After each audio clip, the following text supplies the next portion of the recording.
បងស្រីម្នាក់នេះគាត់នៅខាងភូមិស្ពានជ័យជាស្ត្រីមីម៉ាយដែលមានជីវភាពខ្វះខាតគាត់បាននាំកូនទាំងពីរមកថ្វាយបង្គំអាត្មាដល់វត្តក្នុងគោលបំណងដើម្បីសុំកូនផ្ទះតូចមួយស្នាក់នៅអាត្មាបានចុះទៅផ្ទាល់ឃើញថាជីវភាពជីវិតរបស់គាត់ពិបាកមែនផ្ទះដែលគាត់នៅនេះគឺសុំតយ៉ាពីលោកឪពុករបស់គាត់ដែលមានជីវភាពនឹងពិការផងដែរក៏គួរឲ្យអាណិតអាសូរហើយជីវភាពរបស់គាត់គឺដើរបេះផ្លែអំពិលទុំសុំគេខ្លះជាវគេខ្លះដើម្បីលក់ទៅបានបច្ច័យបានលុយទៅជាកម្រៃយកមកចិញ្ចឹមជីវិតក៏ដោយក្តីអាណិតអាសូរអាត្មាក៏បានសម្រេចចិត្តសាងសង់ផ្ទះជូនគាត់គឺមានទំហំ4ម៉ែត្រគុណនឹង5ម៉ែត្រយើងចាក់សាបប៊ីតុងផុតពីដីបន្តិចមានចិញ្ចសដែកចិញ្ចាំងដែកនិងដំបូលប្រក់ដែកហើយមានដាក់ទ្រាប់អ៊ីស៊ីឡង់ផងដើម្បីការពារកុំឲ្យក្តៅក៏សូមថ្លែងអំណរអគុណនិងជូនបុណ្យដល់អាជ្ញាធរដែនដីហើយក៏សូមអរគុណជូនបុណ្យដល់ម្ចាស់ទានទាំងឡាយដែលលោកមានចិត្តមេត្តាករុណាជ្រះថ្លាឲ្យចូលបច្ច័យតាមរយៈអាត្មាដើម្បីញ៉ាំងកិច្ចការជាកុសលនេះឲ្យសម្រេចដោយបំណងចំបានពរក្នុងនោះរួមមានជាអាចឧបាសិកាមៃផាសារីព្រមទាំងកូនចៅនៅស្រុកបារាំងចំនួន$1850ព្រះរាជវង្សក្រិតនារី$150អញ្ចឹងលោកទាំងពីរបានចំនួន$2000លោកយាយឧបាសិកាតែសូឡាងលោកតាបាសក់ខាងកំលៀក$1000ប្រគេនអាត្មា$200ដើម្បីជាសហុយនិមន្តចុះឡើងក្នុងកិច្ចការជាកុសលនេះបងនារីពេជ្រព្រមទាំងញាតិញោមទាំងឡាយដែលបានអញ្ជើញមកដល់វត្តដូនស្ដើង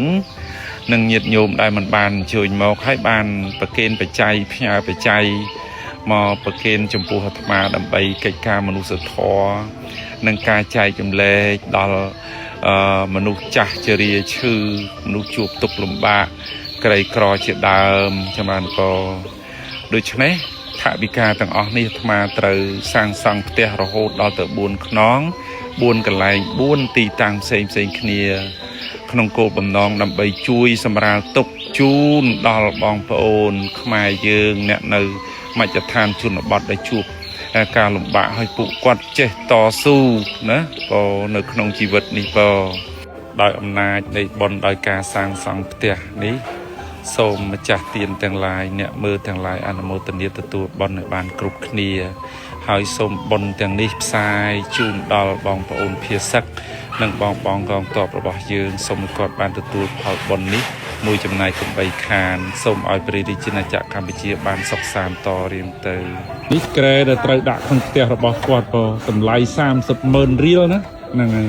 ល្អទេញោមទាំងអស់គ្នាលោកសូមចម្រើនពរលោកមេឃុំ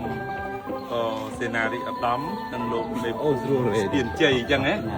ចម្រើនពរបានពរបងស្រីនិងកូនទាំងអស់គ្នាណាថ្ងៃអញ្ចឹងឥឡូវបងពេញចិត្តទេផ្ទះហ្នឹងសប្បាយចិត្តទេបងសាធុបងអញ្ចឹងមកសូមពពួលផ្ទះនេះជាមួយនឹងអាជ្ញាធរដែនដីដើម្បីជូនដល់បងស្រីហ្នឹងណាហ្នឹងហើយសូមបុណ្យកុសលទាំងឡាយទាំងពួងកើតមានដល់ម្ចាស់ទានកើតមានដល់ព្រះរាជាណាចក្រកម្ពុជារបស់យើងសូមឲ្យបានសុខសប្បាយសុខសន្តិភាពចាប់ពីថ្ងៃនេះតរៀងទៅកុំបីអខានឡើយសំភារៈបន្ថែមទៀតក៏ដើម្បីជូនដល់បងម្ចាស់ផ្ទះណាអញ្ចឹងជួយទទួលក៏សូមឲ្យរស់នៅសុខសាន្តសុខសប្បាយហើយចេះតស៊ូនៅក្នុងជីវិតណាបងគ្រូចាស់តែងតែចំណាយថវិកាប្រគំក៏ដូចជាអំពីងារសុខជននឹងជួយដល់ជីវិតមិនថាក្នុងគុំនៅបងទេនៅក្នុងស្ដេចទាំងមូលនឹងសូមឲ្យបានអីសុខបានអូបងគ្រូសាធុសូមអរគុណរដ្ឋបាលឃុំសេនារីឧត្តមរបស់យើងណាសូមបានសុខសប្បាយបានឲ្យចូលផ្ទះគាត់ណាទទួលត្រឹកមកនេះយាណាត់កូនតូចហ្នឹងបានសិក្សាជឿនសូត្រកុំឲ្យខានសោះលឺទេបានណាបិចបានធំមក5ក្បាលដែររៀនណា5ក្បាល បានទេខ្លួនសាធុ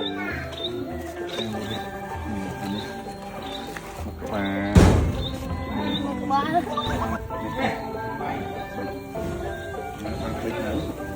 ណាសុខសប្បា